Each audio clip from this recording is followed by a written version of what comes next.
Bonjour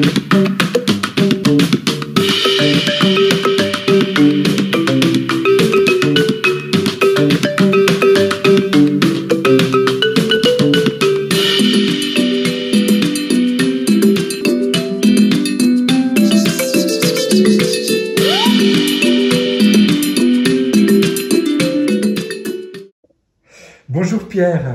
Bonjour frère Lubain. Nous sommes ici dans la maison de Monsieur Dupont, à Tours.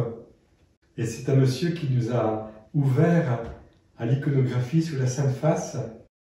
Entraîné par une religieuse du Carmel qui était juste à 500 mètres d'ici, Sœur Marie de Saint-Pierre, oui. Il a été, je dirais, ouvert à ce visage du sphère, le visage du Christ et la Sainte Face. Oui. Et il a vraiment lancé, là vers les années 1860, lancé tout un courant qui maintenant rayonne à travers le monde, parce que la confrérie de la Sainte Face maintenant reçoit des adhésions de tous les pays du monde. Oui. Le Saint Homme de Tours. Eh oui, le Saint Homme de Tours. Et alors, Thérèse de l'Enfant Jésus et de la Sainte Face faisaient partie de cette confrérie. Oui, parce que Monsieur Martin, le père de Thérèse, était venu ici, avait rencontré Monsieur Dupont et avait inscrit à l'archiconfrérie à la fois sa femme était défunte et toutes ses filles. Donc Thérèse et Martin faisaient partie de l'archiconfrérie de la Sainte Face ici à Tours. Et c'est comme ça qu'elle a gardé ce nom quand elle est devenue religieuse là-bas à Lisieux. Mais elle était membre de l'archiconfrérie avant d'être carmélite. Oui. Et on a encore le registre ici. Hein. Oui. Moi j'étais recteur moi-même de l'oratoire pendant 2 ans, donc j'ai encore retrouvé le registre où M. Dupont avait fait inscrire lui-même et toutes ses filles. Ah, c'est génial ça. Quand je t'ai connu, c'était il y a 40 ans. Oui. Et tu venais d'un pèlerinage en Terre Sainte. Et tu t'adressais à un public dans le milieu hospitalier parce que tu avais une responsabilité d'accompagnement, je crois, sur le plan on va dire, de l'aumônerie des hôpitaux, des choses comme ça. Non, pas encore. C'est arrivé après. C'est arrivé après, oui. C'est arrivé 5 ans après. Donc, je t'ai connu, j'étais élève infirmier, on a fait connaissance à ce moment-là. Et je t'ai invité ensuite à donner une conférence à Belfort. Oui. Et là, je t'ai présenté, tu parlais de l'islam, et je disais que tu avais fait des études, tu parlais plusieurs langues, bac plus 16, un truc comme ça. Oui, c'est pas grave. Enfin, tu avais fait beaucoup d'études. Et tu m'avais même expliqué que pour les langues modernes, actuelles, tu avais tellement travaillé les langues que pratiquement une nouvelle langue n'était pas un secret pour toi parce que tu arrivais à faire des liens entre différentes... Oui, ça s'en va très vite. Voilà. Et surtout que quand on a mis en route la mémoire, elle fonctionne, il faut la faire fonctionner, mais elle se structure et elle se grandit d'elle-même. C'est ça. Et c'est ce que je s'entend encore pour l'instant. Maintenant, je suis mis là au syriaque, bon, parce que ça me manquait le syriaque. D'accord, le syriaque. J'avais l'araméen, j'avais l'hébreu, mais l'arabe, j'avais pas le syriaque. Alors, enfin, quand même, faut pas. Oui. Et alors, à propos des langues, on a une petite anecdote en commun où tu as découvert le renouveau charismatique et tu m'avais raconté un fait qui m'avait beaucoup touché. Dans un groupe de prière, on a prié pour toi, tu devais être à genoux, je pense, on a invoqué l'Esprit Saint sur toi. Une petite dame qui n'a pas fait d'études du tout, qui était vraiment sans culture particulière, qui s'est mise à parler en langue, comme on dit dans le renouveau, et t'as parlé. Elle a dit des choses en araméen que tu as pu traduire et tu as compris exactement ce qui t'était dit à ce moment-là. Tu te souviens de cet épisode? C'est loin là. Mais tu me l'avais raconté. Hein. Oui, je le confirme, mais c'est passé tellement de choses et tellement d'événements, quelquefois un peu originaux. Ouais. J'ai vu dans la chapelle des franciscains là-bas, dans la basilique de la Résurrection, un ami qui était pas tellement ouvert à tous ces trucs-là, nous faire une très belle action de grâce en grec. Comme ça que Abraham, il était agent d'une agence de logement. Mais sans avoir appris le grec. Ah bah absolument pas. C'est ça. Alors ça m'intéresse parce que tu me vois arriver avec les gros sabots. Tu as dû rencontrer dans la fin des années 70 et début des années 80 quelqu'un qui a donné une impulsion énorme pour la formation des responsables dans le renouveau, qui s'appelle le père Raymond Alter. Tu as quel souvenir de lui? Alors, c'était dans une gare, dans un aéroport. Mmh. Hein? Il partait là-bas sur l'Afrique. Moi, je devais partir sur le Proche-Orient, un truc comme ça. Hein? On a même passé un bon moment ensemble. Je lui ai passé le texte de la chant que j'avais composé sur la Jérusalem. Hein? Je me rappelle très bien parce qu'on a tout passé. Il y a eu un courant de sympathie profond là, tous les, ça a accroché tout de suite. Hein? La Jérusalem nouvelle est la fiancée, l'épouse de l'agneau, bienheureux les invités au festin. Un texte que j'avais composé à Miss, c'est une musique qui vient du folklore nord-américain, quoi. Mais alors, je lui ai passé ça. Je sais pas ce qu'il en a fait. Puis on a discuté aussi beaucoup de ce qu'il vivait là-bas en Afrique, quoi. Il y avait très peu de temps qu'il était parti en Afrique. Hein. C'était juste au moment où il l'avait un peu obligé à partir là-bas, quoi. Oui, parce que j'ai appris en faisant l'étude de dossier que quand il est allé prendre l'avion pour aller en Afrique, dans la voiture qu'il conduisait, il se posait la question si sa nomination en Afrique n'arrangeait pas un peu l'épiscopat français quelque part. C'est bien évident. Je crois.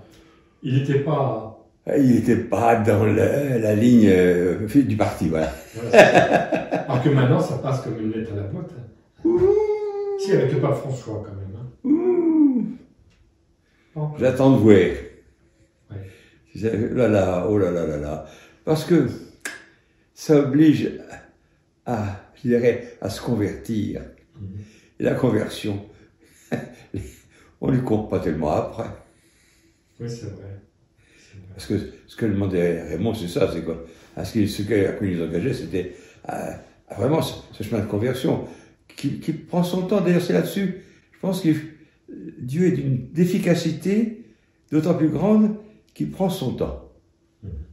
C'est étonnant, la capacité avec laquelle Dieu intervient dans nos vies pour nous attirer à lui.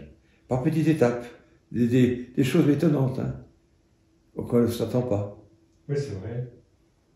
D'ailleurs, quand j'étudie le parcours de Raymond, je m'aperçois que au moment où il a bu la tasse, c'est-à-dire il était aveugle pratiquement, un œil s'était foutu, l'autre il avait une petite espérance, il avait 1/100 de vue.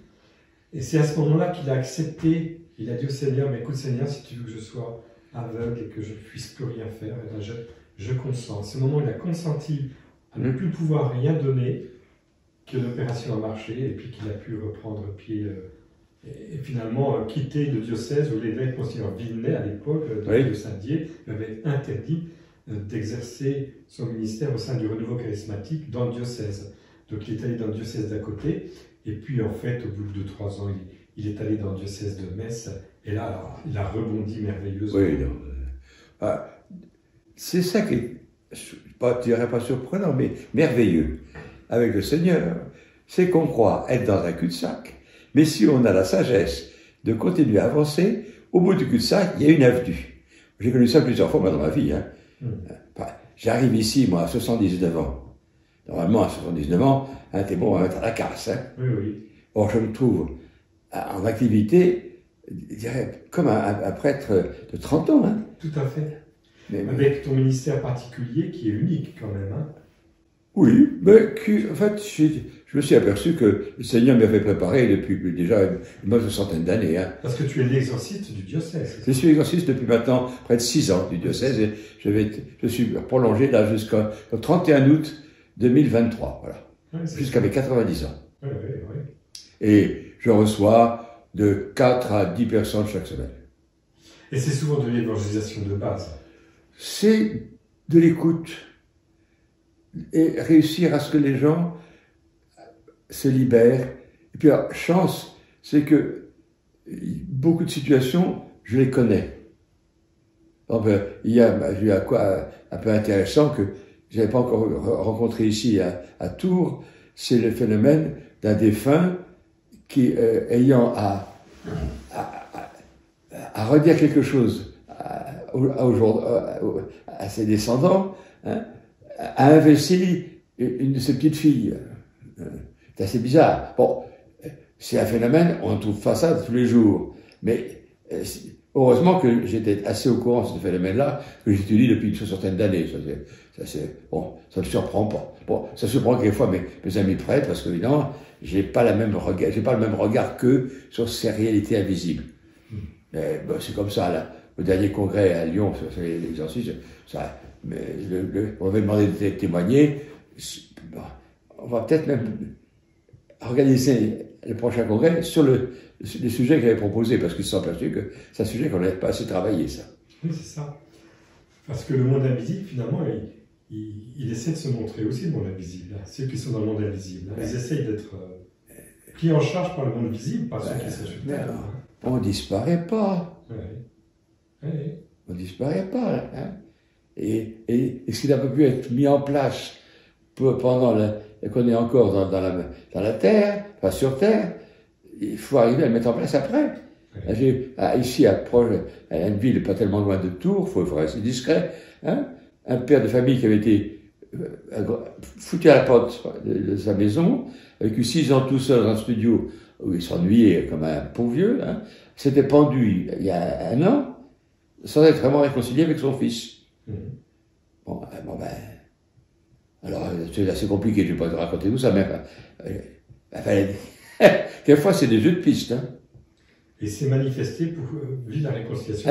À travers son petit-fils, il a créé ce qu'on appelle des poltergeists ou de la télékinésie. Je n'ai pas dit là-bas que c'était le petit-fils qui avait provoqué ça, mais il s'est servi de son petit-fils pour provoquer des phénomènes qui permettaient de contacter le fils. De prendre conscience que c'était le grand-père qui était derrière.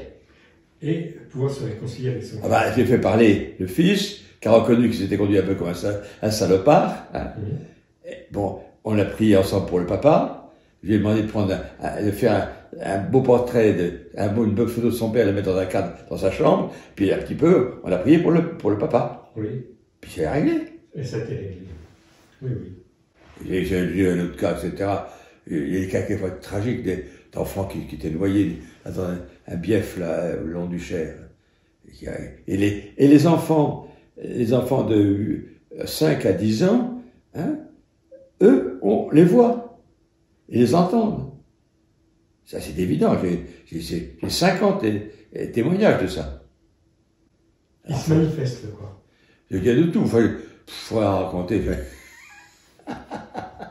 Mais dans tout ça, je me suis toujours senti soutenu. J'ai toujours senti que le Seigneur était avec moi. Là. Le cas de cette personne qui s'est déchaînée et qui m'a plaqué contre le mur. C'est récent, ça, tu m'en avais parlé, c'est récent. Ça, c'était le 15 décembre 2020, c'est pas lui, je me rappelle très bien. Il y a 2 ans, oui. Et t'as plaqué contre le mur. Elle a commencé, il y avait 3/4 d'heure qu'elle était là, une personne de 40 ans non baptisée, qui est venue avec une amie 40 ans baptisée, elle, et elle commençait par pousser violemment, par le bout de la pièce, une table qui était extrêmement lourde, mais très grosse table, hein. Elle avait une sacrée force. Alors je me suis levé, elle est venue vers moi, elle m'a pris mes bras, avec des mains qui avaient des belles ongles féminins bien pointus, tu vois. Elle m'a plaqué contre le mur et elle a ouvert la bouche. Elle était comme ça, les dents retroussées. Hein. Là, je ne pouvais pas aller chercher un rituel. J'avais pas les mains libres. Donc, tu as dit Jésus. J'étais tranquille, en calme, parce que vraiment, elle m'a pas troublé du tout. Simplement dit Jésus. Et elle s'est écroulée en pleurant. L'autre personne qui était avec moi, on a été surpris tous les deux. Et maintenant, cette personne, depuis 1 an, elle est au catéchuménat, elle se prépare à être baptisée. C'est génial, ça. Comme quoi, hein, ce que dit Paul, qu'au nom de Jésus, toujours ne fléchisse. Oui. Mais ça, là, j'étais même été un peu surpris. Écoute, je sais que je ne te l'ai jamais raconté. Quand Jean-Paul II a été enterré, le jour de ses obsèques, avec un prêtre, on a eu la faveur de dire la messe où c'est interdit de la célébrer au Saint des Saints, donc à côté de Saint-Jean de Latran, où les papes ont toujours célébré durant des siècles, et c'est réservé aux papes. Et là, il m'arrivait ce que j'appelle mes distractions, hein, mais tu comprends les distractions au niveau de ce que ça veut dire. Hein. Et après la communion, j'ai vu le pape Jean-Paul II qui me suppliait de prier pour lui. Le Christ était près de l'accueillir, et puis il hésitait, il se sentait le dernier des hommes. Alors moi j'étais surpris, alors je vois Jean-Paul II qui me regarde, qui me demande de prier avec lui parce qu'il ne se sent pas digne d'être accueilli par les bras de Jésus, dans les bras de Jésus. Et puis à un moment, il y a Marie qui arrive, qui le tourne vers Jésus pour le mettre dans les bras de Jésus, puis il a accepté. Ouais. Qu'est-ce que tu penses de cette expérience, de cette distraction? C'est tout à fait normal. Ah ben là, ça ne m'étonne pas du tout. Il y a une humilité, hein, le pape, hein, Jean-Paul II. Ah, mais- Humilité. Dis, quand on est successeur de Saint-Pierre, Mhm.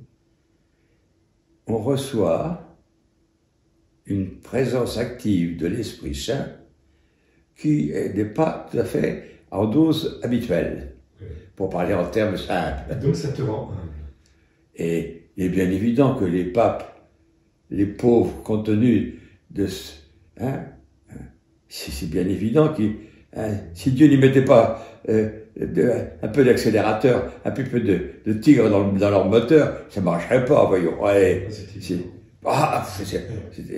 même l'Alexandre VII, etc., Alexandre VI, pardon, c'est les gars, Dieu s'est servi d'eux. C'est ça qui moi qui me m'éveille. C'est que, avec une vieille casserole, Dieu fait une symphonie de Bach. Une symphonie de Beethoven, voilà. C'est impressionnant, oui, c'est vrai. C'est vrai. Mais des cas comme ça, j'en ai quelques-uns, moi. Ah oui. Mais il faut assez discret. Et tu vois, tout à l'heure, on a abordé la question des âmes du purgatoire, finalement. Moi, c'est à la fin de ma vie. Hein. Bon, j'ai 67 ans, je suis quand même vers la fin, quoi. Je ne suis pas là au départ en période pastorale. T'es encore tout jeune, hein. Ça n'empêche que les âmes du purgatoire, c'est maintenant qu'elles m'habitent de plus en plus et que je prends conscience de l'importance de vivre, d'intercéder pour elles. Mais c'est ça parce qu'on a discuté au Congrès de Lyon, justement, j'ai insisté là-dessus. Hein. Elles sont en situation de totale communion. J'ai toujours appris ça, même quand j'étais tout petit. Hein.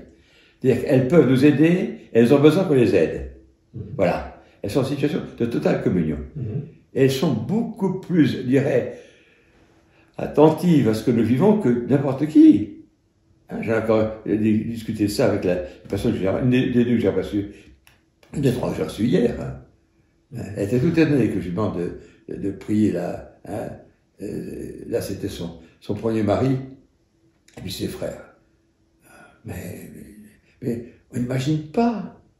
Mais là, j'ai des témoignages, il y a déjà des témoignages de ça, de ce désir de construire une communion. Il y a 50 ans, moi, que ça m'a été donné de percevoir ça déjà.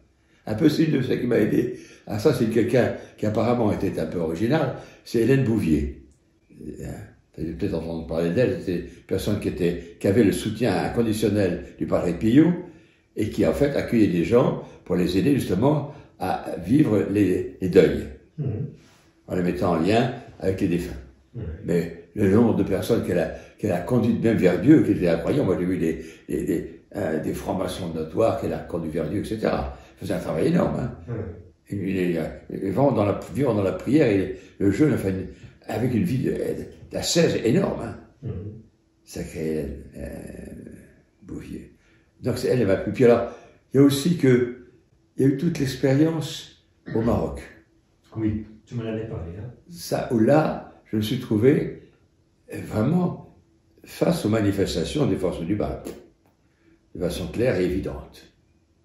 Des phénomènes très surprenants, de personnes qui étaient complètement, c'est pas envoûtées, qui étaient complètement droguées. Et moi-même, je faisais très attention, quand j'étais invité longtemps à l'avance, je ne mangeais jamais ce qui était devant moi dans le plat. Parce que j'ai vu des prêtres être complètement détruits psychiquement et devenir musulmans et épouser, etc. Enfin, c'est les capacités d'action sur le mental avec certaines drogues, c'est étonnant. Hein. C'est la forme du mal, mais cette fois-ci à travers une réalité concrète. Oui, c'est vrai. Hein. C'est vrai. D'ailleurs, à propos du mal, c'est évident qu'on se disait tout à l'heure que Dieu, il est le champion de la récupération. J'allais dire, dans sa sagesse d'amour qui nous dépasse complètement, il fait avec cette réalité du mal. Hein. Mais comme je l'ai dit tout à l'heure, quand Dieu a créé ces êtres spirituels qui allaient se révolter contre lui, allaient refuser, de jouer, d'accomplir la mission qui leur était confiée, de faire comme le dit le terme en hébreu, hein, le mot ange en hébreu, vient d'un verbe qui veut dire faire des allers-retours. Bon, Bon, ils ont refusé de faire des allers-retours, ils se sont accrochés à la matière. Donc Dieu savait très bien ce qu'il allait le faire. Si vraiment ça avait constitué un obstacle au projet de Dieu, il n'est pas assez idiot pour les avoir créés quand même. S'il les a créés, c'est que c'est-à-dire que je te l'ai dit, ce qui rend les forces du mal, celui qu'on appelle Lucifer, peu importe son nom d'ailleurs, le salopard, mais ce qui le rend furieux, c'est que, en fait, maintenant il sait qu'il a sa place dans le plan de Dieu. Et qu'en voulant le foutre par terre, il y contribue. Alors, ça, c'est pas gagné pour lui, hein. Pour être furieux, moi je comprends qu'il soit furieux, le gars en face. Hein.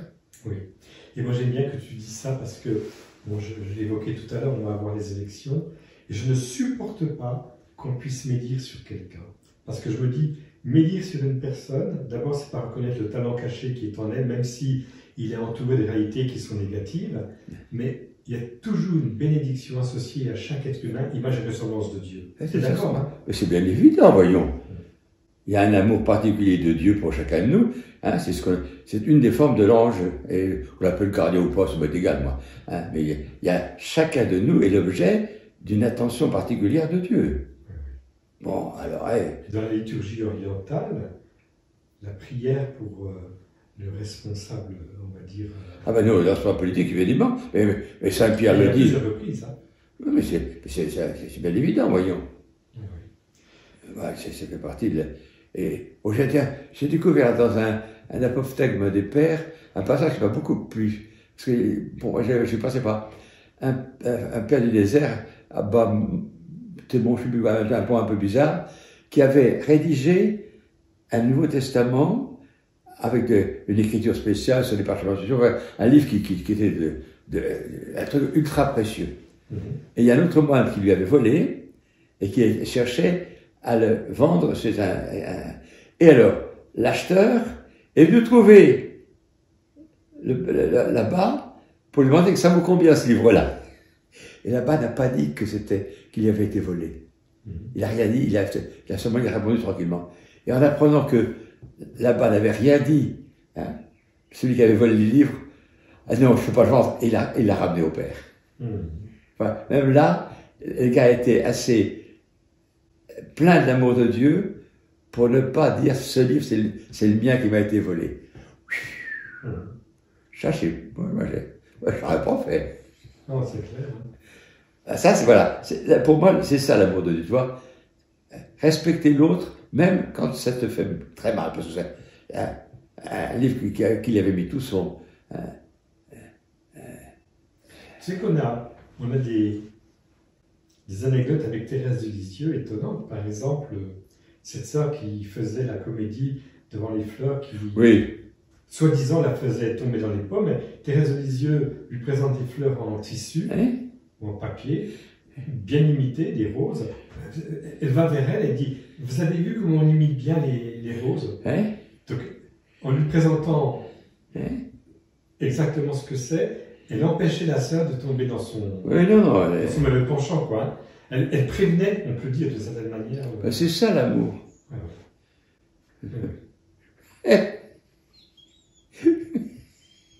Oui. Et c'est des situations qui ne me sont pas inconnues.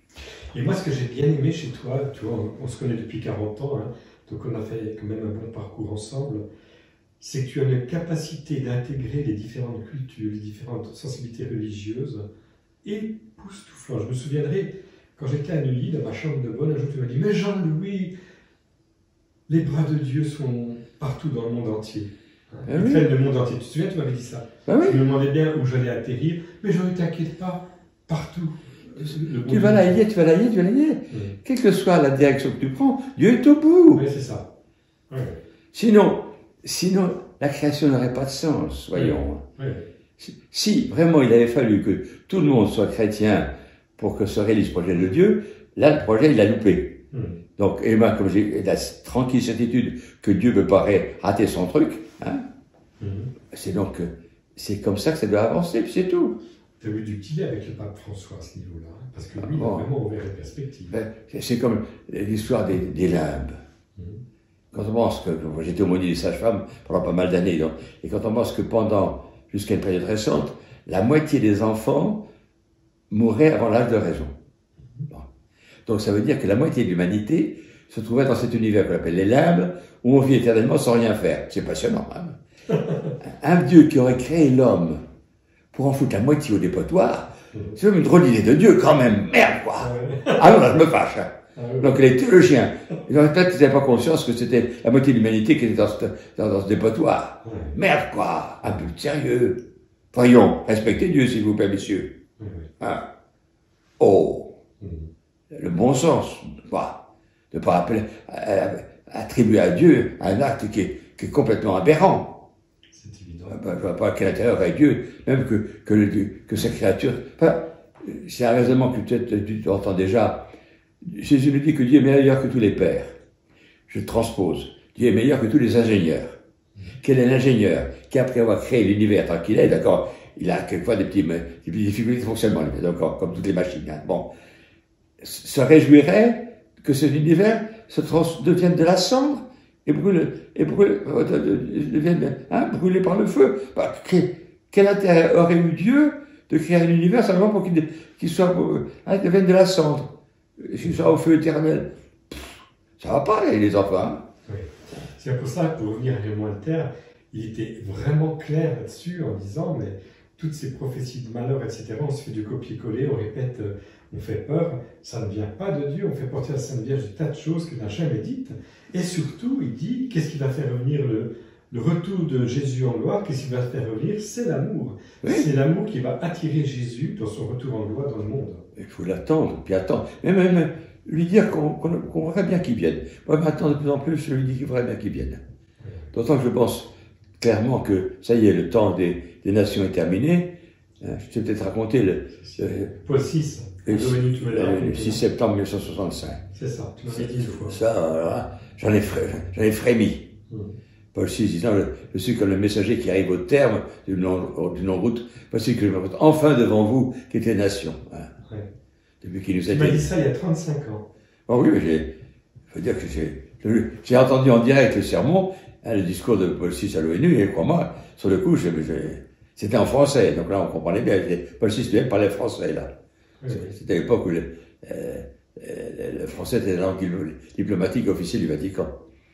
Et tu sais que Raymond Alter, il me disait, je crois que j'assisterai au retour en gloire de Jésus. Il me l'avait dit, hein, carrément. Oui. Il avait une espérance, mais il y croyait. Hein. Il y croyait comme Saint Paul, comme d'autres.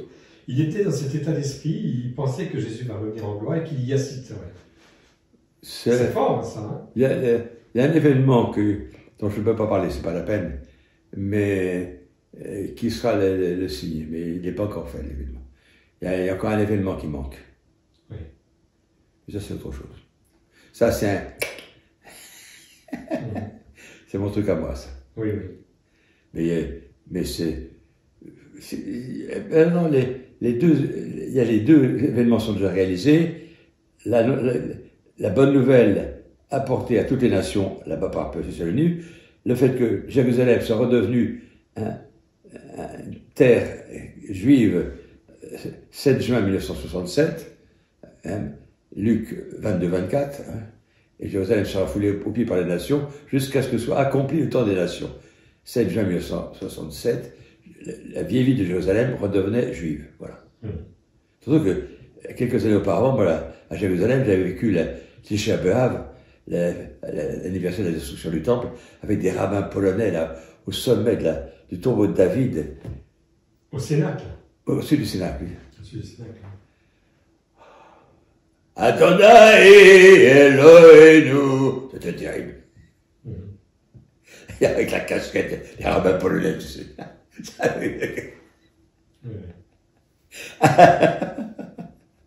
Alors moi, ça n'a peut-être rien à voir avec ton troisième événement, mais moi, ce que je pressens, c'est que ça va basculer dans l'illumination des consciences. Il faut bien. De tous, y compris de ceux qui ont refusé la divinité du Christ. Peu à peu quand même. L'incarnation du Verbe. Oui. Et Jésus comme sauveur. L'Esprit Saint est quelqu'un qui, quand il le veut, est terriblement efficace. Mais il fait les choses à leur temps, ça pour ça. Mais il est tellement efficace. Ça, pas de problème. Donc, pour ça qu'il n'y a pas à s'inquiéter. C'est comme tu dis, mais le jour où on sera tous enfermés dans une tombe, c'est pas grave.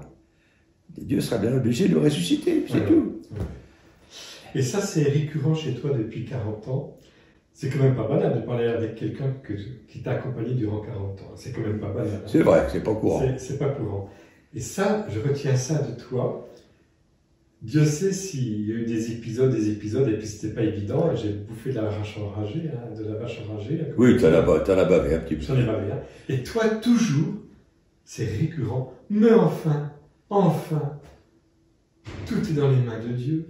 Tu te souviens? Et ça a été vraiment ta réponse en permanence. Et ça marche. Oui, c'est vrai. C'est vrai.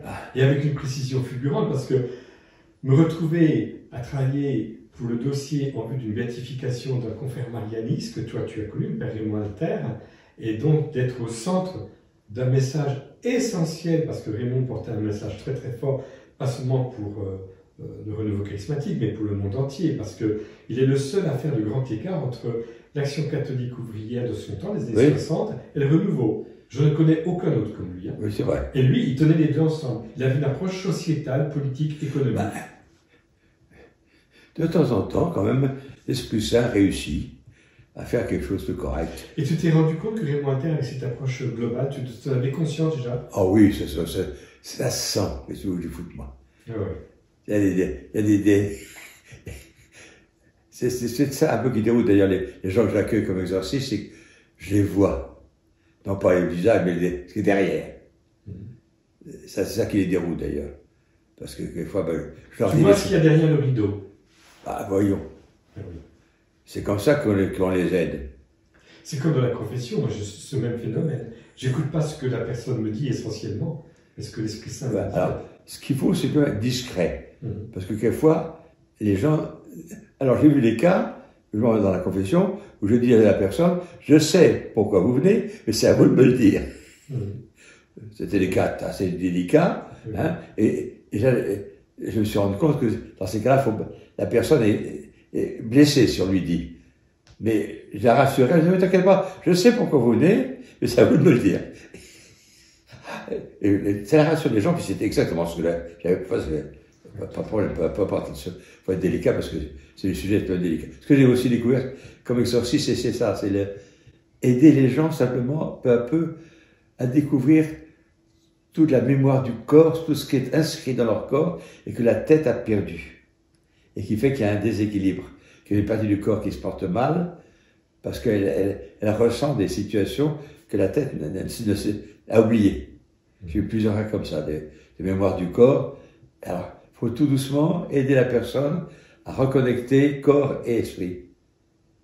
C'est quelquefois un peu douloureux pour la personne, hein, parce que c'est des événements pas faciles. Mais alors, il y a des cas aussi plus terribles.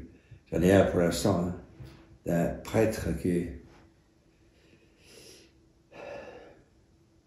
qui a fait des dégâts il y a 30 ans, mais qui a complètement évacué le souvenir de tout ça. Mais eux, les gars qui ont été blessés, ils restent blessés. Là, c'est pas évident. Parce que là, ce prêtre, j'ai pas encore pu l'amener à retrouver la mémoire nécessaire pour pouvoir guérir. Parce qu'il a besoin, il en a besoin, mais c'est parce que par ma mission d'exorciste, je suis au courant de tout ça. De tas de choses, d'ailleurs, je vais te raconter, il y a 40 ans, un sacrifice à Satan, une personne tuée, un sacrifice à Satan, ici à Tours, hein. Pas à côté. Ou à Système, bon, peu importe. Des trucs. Abracadabra. Tu sais que Raymond Alter, il a été initié par Jésus dans ce domaine-là, quand il était sur Metz. Donc le Seigneur l'a formé à travers une personne qu'il a exorcisée progressivement. Il a écrit deux lettres au pape Jean-Paul II où il décrit la stratégie de Satan. Donc chaque diocèse en France a un diocèse satanique, avec à la tête quelqu'un. Oui. Ça s'appelle ça, hein? C'est Raymond qui explique ça au pape Jean-Paul II. Ouais. Bon, de toute façon, il a perdu la partie pauvre vieux. Hein? C'est ça qui... Moi, je plaindrais plus qu'autre chose. Par rapport aux forces du mal, la grande force, c'est de les plaindre. C'est ce qu'ils ne supportent pas. Les craindre, il n'y a pas à les craindre. Ils ont perdu la partie, c'est façon c'est fait. Mais c'est vrai qu'ils essaient de nous faire peur. C'est ça qui est un peu mal, c'est que, c'est vrai, j'en ai entendu que je n'avais encore jamais cru que ça pouvait exister, je signale. Hein. Des trucs, bon. Mais j'ai toujours eu la chance que j'en suis resté toujours très, très serein. Alors, ça, c'est méthode chez toi, Pierre, parce que le père Raymond Alter, il m'avait dit que tous les mois, je crois, ou régulièrement en tout cas, il demandait la prière d'un prêtre exorciste pour lui, parce qu'il vivait des conséquences des prières de désinfestation, d'exorcisme. Il avait besoin d'être aidé lui-même. Tu n'as pas eu besoin, toi? Si. Mais là, c'est le travail de Dieu, ça, voyons. Bon, j'ai attendu. Un confrère, vous appelez un confrère. Oui. 2 secondes. J'ai demandé à Dieu de m'envoyer le gars qui peut faire ça. Il te l'a envoyé. Il me l'a envoyé, voyons. C'est pas compliqué. Tu demandes. Et maintenant, régulièrement, tous les mois, voilà. Donc, comme Raymond Alter, tu as le même phénomène.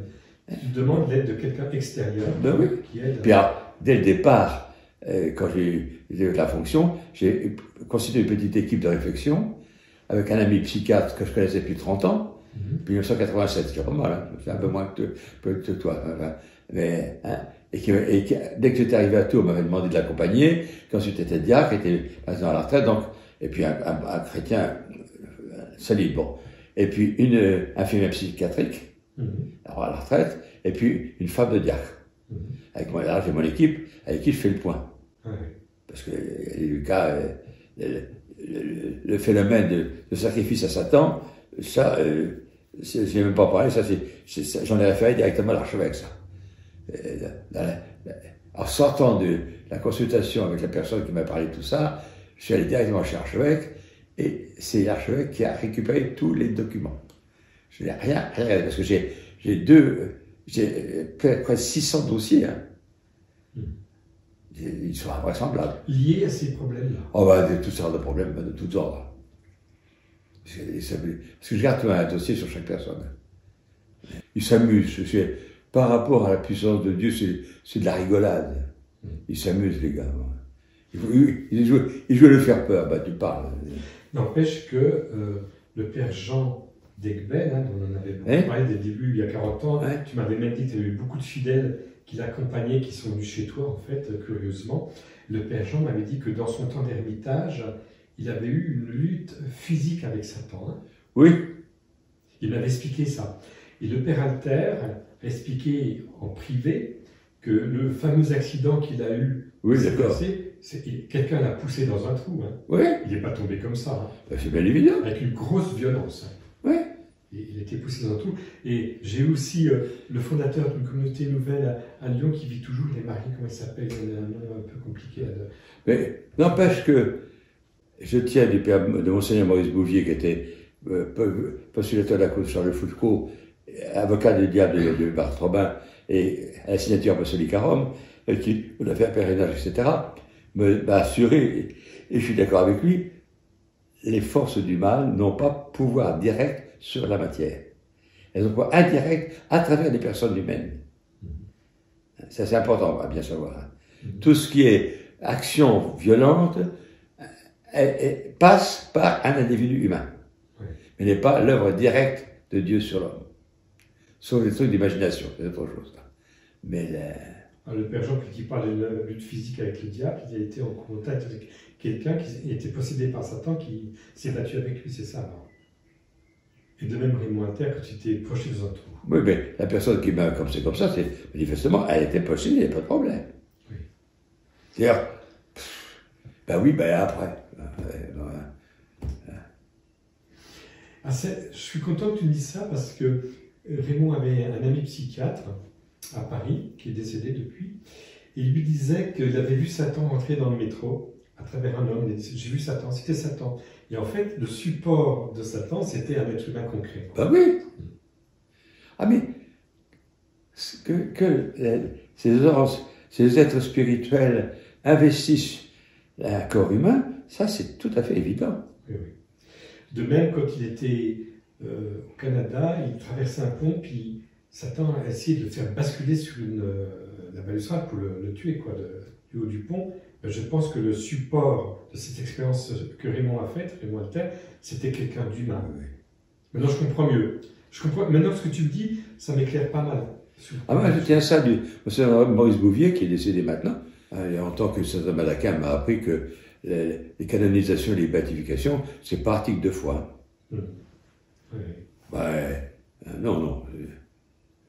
Ça correspond à un courant de la communauté croyante. Voilà. Alors que l'Église reconnaisse un courant de la communauté croyante, voilà, pour moi, c'est que les ciseaux de canonisation. Mais à travers des miracles, tout ça, mais pour moi, c'est d'abord l'existence d'un courant de la communauté, d'un mouvement pas d'émotionnel, je dirais, de reconnaissance d'authenticité. Voilà, reconnaissance par la communauté. De la vertu, quoi, des vertus. Oui, oui. Il est évident que arriver à 90 ans, être en plein dans cette aventure, on va dire, pastorale, qui est quand même particulière, hein, qui n'est pas habituelle, ça suppose une préparation, je veux dire, tout ton itinéraire, quelque part, te portait à pouvoir rendre ce service aujourd'hui. Maintenant que je vois, je me sers de tout ce que j'ai appris depuis 70 ans. C'est ça. Comme un fruit mûr qui tombe de l'arbre, un petit peu. Surtout que j'ai eu cette chance, au départ, d'être formé par un prêtre dans la spiritualité française du 18e. L'école française. L'école française du 18e. Voilà. C'est le seul livre de théologie que tu m'as offert, c'était... c'est ça. Je me souviens, c'était à Neuilly. J'étais déjà aux études de théologie, mais entre les deux, je venais quitter mes études d'infirmier et je démarrais mes études au Centre Sèvres, et tu m'offres ce gros volume sur l'école française. Mais pourquoi Pierre Lambert m'offre ceci? Tu vois. Et c'est après que j'ai compris. Parce que, en fait, ce qui est important, c'est pas le livre, c'est la personne. Comme je dis quelquefois de façon toute simple, c'est pas en lisant un livre de sexualité qu'on fait un gosse. Bien, c'est pareil au plan spirituel. Il faut être engendré. Oui, oui. Et j'ai eu cette chance de rencontrer là-bas, à Caen, l'abbé Louis Hu, qui était aumônier de la Visitation où vivait la sœur de Thérèse de Lisieux, un homme qui vivait le plus simplement du monde, de plein pied dans le surnaturel. Aucune allure extérieure, mais tranquillement dedans. Bon. Pendant 5 ans, je suis allé le voir une fois par semaine, 1 heure, le mercredi après les cours. Et il m'a... Tu as distillé l'école française berrulienne. Voilà. Comme ça, comme un père à son fils. C'est ce que j'appelle un père spirituel, tout ça. Quelqu'un qui t'engendre. Et moi, c'est vrai que mon axe vertébral, c'est Bérulle. C'est l'école française, le père de Montfort, Saint-Jean-Eudes, etc. Oui, tout ça. C'est mon axe vertébral, mais vraiment. Désolé, je ne sais pas qui est votre père. C'est un peu étonnant, ça. Oh, grave. Bon, en tout cas, l'école française, elle a eu ses heures de noblesse avec la communauté des béatitudes. Oui. Et c'est une chose positive que j'ai... Mais c'est... Dieu, avec récupère tout, voyons. Ouais. Le pauvre Claude Croissant, malheureusement, c'est pas... Gérard Croissant, pardon. C'est pas terrible. Mais Frère Ephraïm, parce que pour l'instant, il y a eu des interviews de lui que j'ai regardées. On a pitié de lui, hein. Oui, moi je l'aime beaucoup. Il a une grâce de fondateur malgré tout, et le Seigneur a permis que ce soit un type comme ça, qui, malgré sa fragilité, offre à l'Église une visibilité qu'elle avait besoin de retrouver avec le judaïsme. Ouais. Non, c'était du bon travail. Hein. Ah oui, excellent. C'est pour ça que moi, je me dis plus tard, on prendra de la distance sur notre jugement un petit peu à l'emporte-pièce, parce que ceux que l'adversaire a manipulés et a détournés, ils étaient intéressants. Et ils offraient des grâces à l'Église, et donc il s'est intéressé à eux particulièrement. Oui. Donc si nous, on avait été à leur place, qu'est-ce qu'on aurait fait? avec les épreuves qu'ils ont traversées, etc. Moi, je suis sûr que quelqu'un comme Ephraim, il a vécu des purifications en profondeur. Et puis à un moment, bon, bah, c'est comme Luther. Quoi, hein. Luther il a été extraordinaire. De toute façon. Luther, c'est vrai. Hein. Et c'est Thérèse de Lisieux qui va rattraper Luther, qui quelque part va donner le meilleur de Luther dans sa spiritualité. Oui. Tu es d'accord? Oui, il faut laisser Dieu faire son travail. Ouais. Voilà, je me contente là de régler les problèmes qui sont à ma portée. Hein. Les questions comme ça, c'est très bien. Je laisse Dieu faire son boulot. Hein. Je me garde bien. Maintenant, je suis catégorique. Je me garde bien de dire à Dieu qu'il a bien fait ça, qu'il a bien fait ceci, qu'il a bien fait ça. Paf, il se débrouille, les patrons. Pour parler honnêtement. Hein. Oui, c'est vrai. Bon, voyons.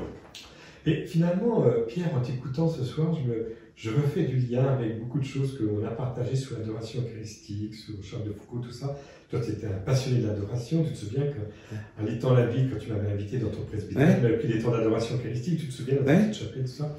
Et je me dis, en fait, l'adoration eucharistique, quelque part, c'est l'école française qui nous l'a redonné. Elle était déjà présente un peu avant, mais l'école française a donné une impulsion. Hein. Tu es d'accord? Dans la fin juin, je prêche la AC, je retraite sur ce thème-là. Sur le thème que dans l'Eucharistie, Dieu, le Seigneur Jésus continue le chemin par lequel il vient vers nous. Pierre, quand est-ce que tu vas prêcher? La fin, la dernière semaine de juin, juste après. Une semaine? Oui. Pour les moines. Comment? Pour les moines. Ah non, c'est à la Miséricorde d'Ossé, c'est un centre de retraite ouvert à tous. Hein. Ah, ben j'irai peut-être, tiens, ce sera ta retraite. Je peux t'envoyer ça. Ah, je sais pas, j'ai par mail. Mais c'est le centre Miséricorde, tu tapes centre Miséricorde AC, t'as tout. D'accord. Parce qu'en fait, cette affaire de l'adoration eucharistique, elle prend de plus en plus d'ampleur, comme si le Seigneur garde le meilleur pour la fin, ses cartouches essentielles. Il les développe de plus en plus. Mais est-ce que vous vous rendez compte, les uns les autres, je ne sais pas quel mot prendre, de cette intensité d'amour qui est dans le cœur de Jésus, là qu'on va fêter dimanche, avec le côté ouvert, et qui n'aboutit pas, que les hommes ne reçoivent pas. C'est ça. C'est parce que c'est pas seulement d'être adoré que Jésus désire, c'est être reçu. Consolé. Reçu, oui. Venir en nous. C'est ça son grand désir. Hein. Jésus qui avait les siens qui étaient dans le monde, les aima jusqu'à l'extrême. Jean 13, 1. J'ai désiré d'un grand désir manger cette Pâque avec vous, en souffrir. Luc 23, etc. Bon. Oh! C'est vrai. C'est pas seulement regarder. En nous. En toi. En lui.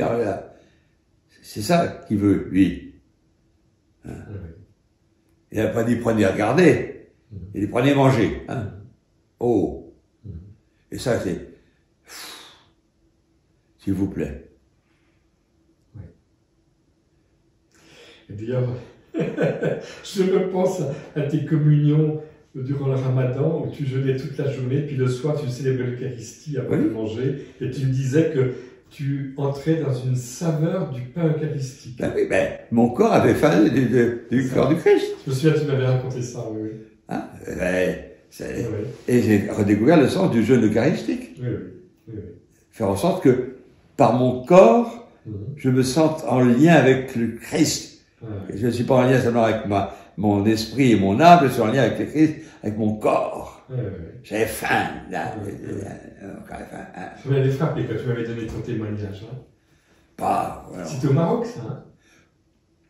Alors, en même temps, autre conséquence que je n'avais pas prévue, c'est que, en entendant l'appel à la prière de la fin du jeûne, mes amis chrétiens se disaient, le Père Lambert est en train de prier, il a fait célébrer la messe, on va prier en même temps que lui. Donc j'établis une dimension de communion grâce à l'appel à la prière des musulmans. C'est fou ça. Non, c'est la vie. Faut toujours vivre les choses à fond. C'est quand on est au fond que ça prend du sens. Oui, c'est vrai. Et moi j'ai un souvenir extraordinaire quand tu m'avais dit ça, parce que je me disais que toi, Pierre, quelque part, tu as toujours été un pont entre l'islam, le christianisme, le judaïsme, le christianisme. Tu étais citoyen d'honneur de Jérusalem, tu te souviens? Non, de Tel Aviv. De Tel Aviv, oui. Citoyen d'honneur. Alors, j'étais haut officiel du gouvernement israélien puisque j'avais battu des rabbins à un concours sur la Bible organisé par l'État d'Israël là, à Alger en 59. Puis après, j'ai aussi vécu en Inde. J'avais vu habillé en brahman, assis en lotus en train de faire les Poussas et les Aratis, et j'ai traduit un livre d'un swami hindou d'anglais en français. C'était un de mes premiers travaux d'édition en France. D'accord, d'accord. Des swamis à Maldas. Ouais. Qui était le père Dumortier et un père Carme, qui avait envie de ce texte-là, hein, que j'avais médité quand j'étais là-bas dans mon ashram en Inde, en me disant, pour eux qu'on ne me demande pas de le traduire, parce que c'était un peu panthéiste quand même. Et puis alors, le père Dumortier avait entendu parler de ce livre, avait demandé à un traducteur professionnel de le traduire, le gars il n'avait rien compris, et c'est tombé, on m'a demandé de le traduire, voilà. Ouais. Mais heureusement parce que je l'avais médité. J'ai pu le traduire parce que je l'avais médité. C'est ça. Parce que sinon c'était un anglais un petit peu un pitchin, c'était un anglais comme on le parle en Inde. C'est ça.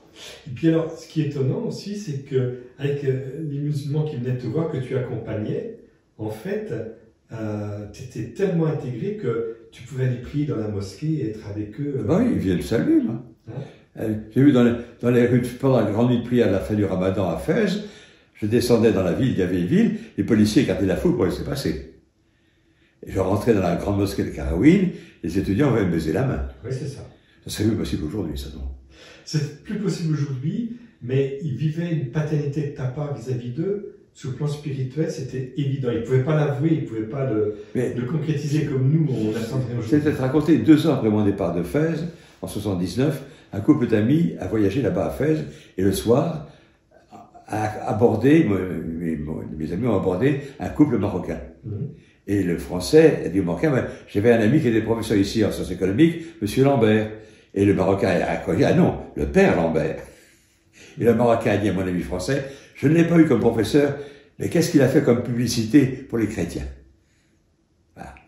Tu vois, j'enseignais les mathématiques économiques, les statistiques et l'économie financière. C'est des choses très spirituelles. Oui, c'est clair. Mais, et on me surnommait le taureau blanc. Oui. Taureau la biode. Il faut dire que j'avais ma personnalité. Hein. Est-ce que même ici, je sens que mon père Priot, de temps en temps, il tremblait un peu. Tu te souviens du poirier? Tu avais fait le poirier sur la plage, tu m'avais envoyé la photo. Oui, voilà. C'est fait une fois dans un avion, tiens. Le poirier. Bon, voilà. J'ai dû perdre la photo depuis, mais ça m'avait amusé. Parce que, au bord de la plage. J'ai toujours, je sais pas pourquoi, j'ai toujours été libre. Mais même vis-à-vis de ton papa, parce que tu m'avais dit que ta vocation de dominicain, c'est quitte tout et suis-moi, quoi. Le père, il t'aurait vu faire des études dans un truc super, puis t'as dit non, papa, c'est pas ça. Hein. Bah, je suis bien. Bon, mon frère aîné a été témoin d'une conversation. Hein, mon père disant, quelqu'un a posé la question, vous avez combien d'enfants? Papa a répondu, j'en ai eu 5, c'est bon pour beaucoup quand on en perd un. Le gars, il a l'impression, un mort, c'était moi. Bon, c'est pas grave, ça après, c'est réconcilié. Il a mis 6 ans quand même à s'y remettre. Ben, bien sûr. Hein. Puis après, bon, mais ça a été. Mais c'est comme ça la vie, de toute façon. On parle à Dieu, on parle à Dieu, on parle à Dieu, on parle à Dieu. Pas. Ce qu'il faut, c'est ne pas rester comme le paralysé assis à la belle porte. Hein. Ou ne pas partir dans des mauvais chemins comme les disciples d'Emmaüs. Même là, mais si, ils ont rencontré Jésus quand même, alors. Oui, c'est clair. Hein. Bien. Écoute Pierre, moi je voudrais te remercier. Et puis cet itinéraire qu'on a parcouru un peu dans toutes les directions, le point de départ c'était le père Rémondin. T'es pas trop surpris qu'on fasse une enquête sur lui. C'est la première fois qu'un confrère que tu as connu, un marianiste, un confrère, un prêtre, qui a vécu avec toi en s'investissant au service du peuple de Dieu dans le renouveau et lui particulièrement dans l'exorcisme, toi maintenant en fin de vie, t'es pas trop étonné qu'on fasse une enquête sur lui? Non. T'en as pas 36 quand même dans ta vie de confrère, ceux qui ont fait une enquête. T'en as pas 36, hein? Ah, plus que ça, si. Si? Ah, si. Qui tu as encore? Mon bon ami, peut-être, non? Non, c'est autre chose. C'est un prêtre du diocèse de Pierre Bellégaud, qui était vraiment aussi un homme habité par Dieu. Et puis, Aussi, non, non, quand on sait regarder les gens, hein, il y en a beaucoup plus qu'on ne pense qui sont vraiment habités par Dieu. Non, mais je dis, pour qui on fait une enquête en vue de la canonisation, tu n'en as pas une. Ah non, ça non, non, non, pas encore, mais c'est pas grave, tout ça. Ça pour moi, la canonisation, c'est pas mon... J'y attache pas une importance fondamentale. Et comme je t'ai dit tout à l'heure, c'est un mouvement de la communauté chrétienne, et puis c'est tout, quoi. Mais tout autant que... Comment dire ça? La réalité qu'on appelle amour est tellement difficile à transmettre et que nos mots humains sont tellement déficients pour dire ce qu'est l'amour. Seigneur. Les gens que j'accueille, Oui. et tu verras, au nom du Père, et du Fils, et du Saint-Esprit. Notre Père,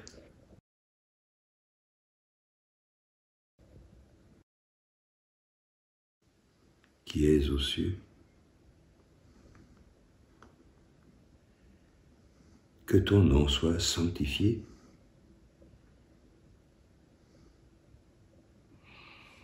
que ton règne vienne,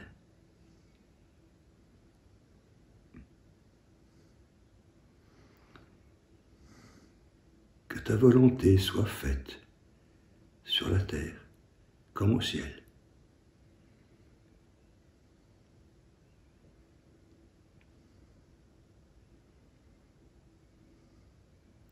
Donne-nous aujourd'hui notre pain de ce jour.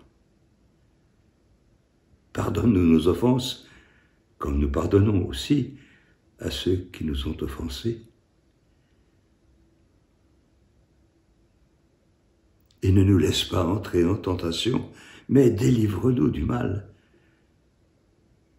Car c'est à toi qu'appartiennent le règne, la puissance et la gloire pour les siècles des siècles. Amen. Amen.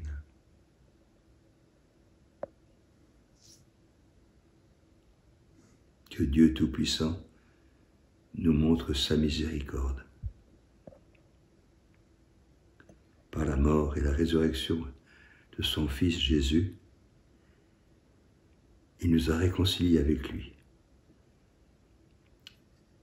Et il a envoyé l'Esprit Saint pour nous transformer à son image.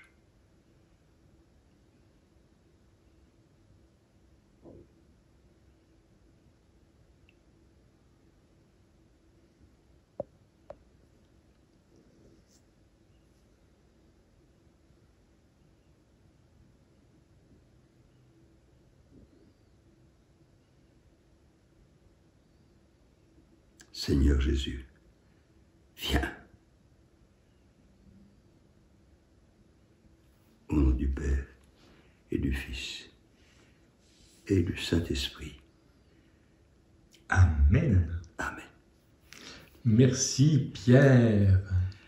Zdravo, kraljice,